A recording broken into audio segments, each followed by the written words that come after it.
I've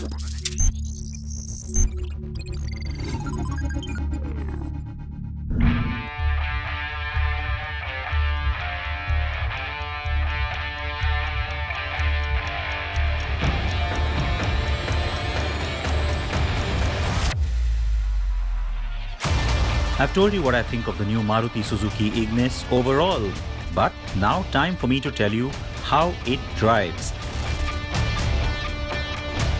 In this review, I'm testing the car for its driving performance and telling you about its interior trim and gadgets. The car comes with two engine and transmission options.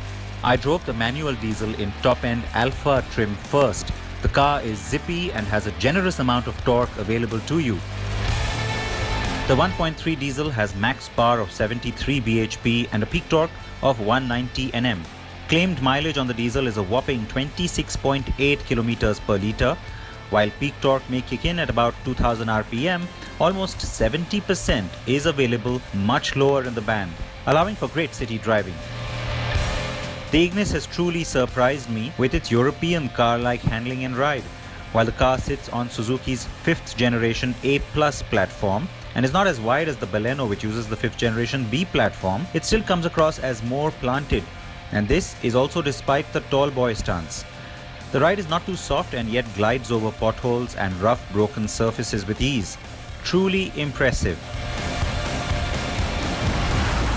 Now, the diesel and the petrol use an identical suspension, but that's only in terms of hardware. It's a completely different setup in terms of tuning, and of course that's natural when you have a switch of engines. But on the diesel, where you've got about 20% higher damping thanks to different valving and obviously stiffer springs as well to accommodate that extra weight of the diesel engine, I have to say that this car, the diesel manual Ignis, has got to have the most fun and the best suspension of any Maruti car I've ever driven. It's that good. Now on to the AMT or AGS as Maruti likes to call it, which is offered in Delta and Zeta trims. Now at the outset, the first thing you've got to just accept is that an AMT is never going to be as much fun or as smooth or refined as a manual gearbox, because you have all the control in the case of the manual and you don't in the case of the AMT. Having said that, really what it comes down to is not an unfair comparison like that, but really about how good the AMT is. Because think about it, Maruti in particular has come in for some flack because, well, compared to some of the newer AMT models that have come to market ever since Maruti first introduced AMT or AGS as it likes to call it, on the Celerio and on the Alto, you've got a lot better AMTs that are in the market now. They're a lot smoother, they're a lot more refined, and they're a lot more fun to drive as a result. So, has Maruti upped its game when it comes to this technology with this gearbox?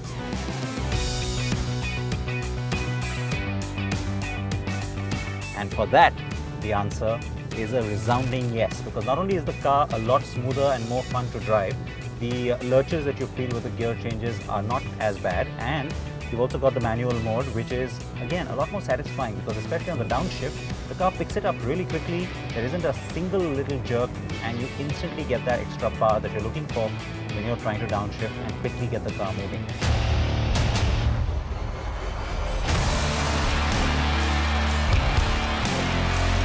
The petrol Ignis does better with the AMT than the diesel, where the engine's turbo lag becomes a tad evident. Again, it's the upshifts that see the delay and not really the downshifts. It's a 1.2-litre petrol with 81 bhp, 113 Nm of torque and claimed mileage of 20.89 km per litre. The petrol car is efficient and the 1.2 motor has been married well with the 5-speed gearbox, especially the manual. Now the petrol engine's a familiar one to us, so it retains its light, zippy, really fun character.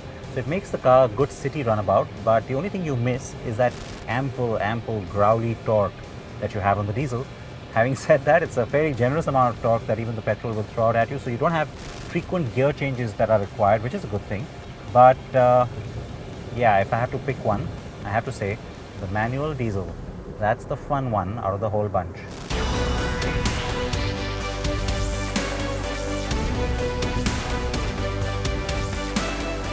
You get a good sense of fun and an urgency to get going, which is great for a car in this space.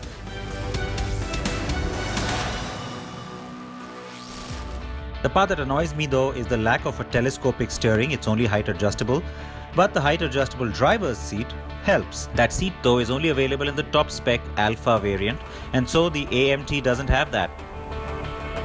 The touchscreen infotainment system with Android Auto, which is a segment first, and Apple CarPlay is great, but once again only on the Alpha. There is a trip computer and a neat digital display for all functions and warnings, which is well executed. The seats up front are very comfortable, while at the rear you might find legroom slightly tight if you're a taller person. Also on offer are a contrast black or white roof and some customizable options like roof wraps, colorful dash inserts, and much more. The diesel is the pricier one, and yet I think that Maruti will eventually have to give us an AMT with the Alpha trim. The company has done well to position the car very smartly. It's premium and yet not pricey, and I suspect what we all thought was going to be a niche model will in fact garner more volumes for Maruti in the long run than its predecessor, the Ritz, ever did.